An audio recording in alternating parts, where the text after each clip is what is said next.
Vicky, kakaiba po tayo na naman ang handog natin. Ano ang bersyon ng adobong pusit na, tisay raw, tisay.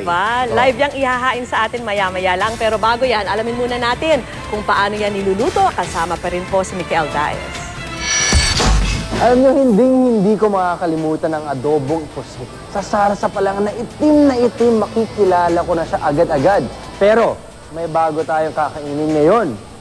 Pusit tisay. Opposite ng adobong pusit. Oh, paano kaya yan? Para maging tisay ang adobong pusit na ating kinagisnan, kailangan munang tanggalin ang ngipin at iba pang bahagi ng pusit na naglalabas ng itim na tinta bago ito igisa. Yung dish na ito was invented by Lola Chayong from Bataan. She came up with this dish kasi mahilig silang kumain ng seafood.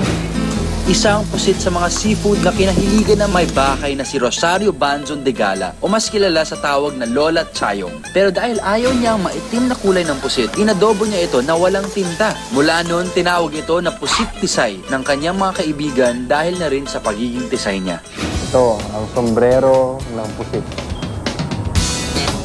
Yung alat, yung tipong alat sa tubig ng dagat, ganun yung quality ng pagkaalat niya. Para naiisip ko, bagong huli lang siya. Pero yung texture is good. Mas may lutong siya. Mas nakakagat ko. Actually, mas parang chicken. Chicken breast, alam mo yun, nakakagat mo talaga. Hindi siya gummy. Wow! Pagdating sa pagkain Pilipino, mapapansin talaga yung impluwensya ng mga Kastila. Tingnan niyo ang calamares and sutinto nila na ginawa nating adobong pusit. Tapos may isang pamilyang Pinoy na ginawang heirloom recipe ito at lumabas ang pusit tisay. Oh, ano kaya ang next step sa evolution ng patahing yan?